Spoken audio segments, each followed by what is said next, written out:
ಎಐಎಡಿಎಂಕೆ ಮಾಜಿ ಮುಖ್ಯಸ್ಥ ಹಾಗೂ ಮಾಜಿ ಮುಖ್ಯಮಂತ್ರಿ ಜಯಲಲಿತಾ ಅವರ ಕಟ್ಟಾ ಬೆಂಬಲಿಗ ಪನ್ನೀರ್ ಸೆಲ್ವಂ ಡಿಎಂಕೆ ಪಕ್ಷಕ್ಕೆ ಸೇರ್ಕೊಂಡಿದ್ದಾರೆ. 2022ರಲ್ಲಿ ಅವರನ್ನ ಪಕ್ಷದಿಂದ ಹೊರಹಾಕಲಾಗಿತ್ತು. 3 ಸಲ ಎಐಎಡಿಎಂಕೆಯಿಂದಾನೇ ಮುಖ್ಯಮಂತ್ರಿಯಾಗಿದ್ದ ಪನ್ನೀರ್ ಸೆಲ್ವಂ ಈಗ ಆಡಳಿತಾರೂಢ ಡಿಎಂಕೆ ಅಧ್ಯಕ್ಷ ಮತ್ತು ತಮಿಳುನಾಡು ಸಿಎಂ ಎಂಕೆ ಸ್ಟಾಲಿನ್ ಅವರ ಸಮ್ಮುಖದಲ್ಲಿ ಪಕ್ಷಕ್ಕೆ ಸೇರ್ಪಡೆಯಾಗಿದ್ದಾರೆ.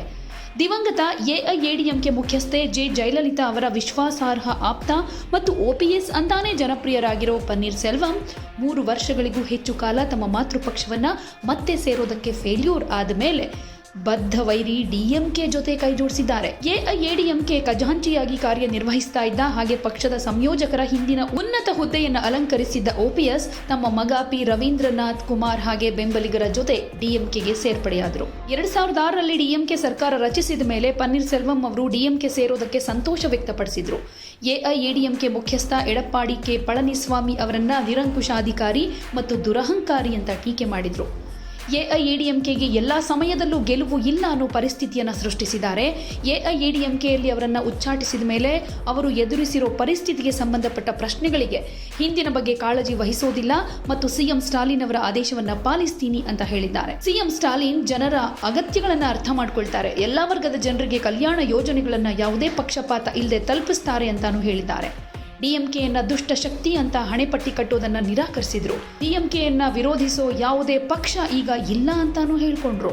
ಒಟ್ನಲ್ಲಿ ಪನ್ನೀರ್ ಸೆಲ್ವಂ ಡಿಎಂಕೆ ಬಂದಿರೋದ್ರಿಂದ ಡಿಎಂಕೆಗೆ ಒಂದಿಷ್ಟು ಬಲ ಬಂದ ಹಾಗೆ ಕೂಡ ಆಗಿದೆ. 234 ಸದಸ್ಯ ಬಲದ ತಮಿಳುನಾಡು ವಿಧಾನಸಭೆಗೆ 2026ರ ಮೊದಲಾರ್ಧದಲ್ಲಿ ಚುನಾವಣೆ ನಡೆಯುತ್ತೆ. ಡಿಎಂಕೆ ನೇತೃತ್ವದ ಮೈತ್ರಿಕೂಟ ದ್ರಾವಿಡ ಮಾದರಿ 2.0 ಘೋಷಣೆಯೊಂದಿಗೆ ಮತ್ತೆ ಅಧಿಕಾರಕ್ಕೆ ಬರೋದಕ್ಕೆ ಸಜ್ಜಾಗಿದೆ.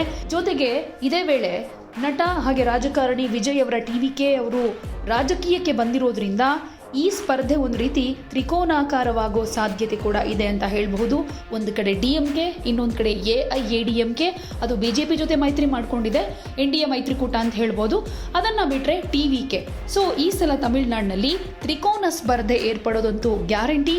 ಯಾರು ಕಿಂಗ್ ಆಗ್ತಾರೆ, ಯಾರು ಕಿಂಗ್ ಮೇಕರ್ ಆಗ್ತಾರೆ, ಕಾದು ನೋಡೋಣ.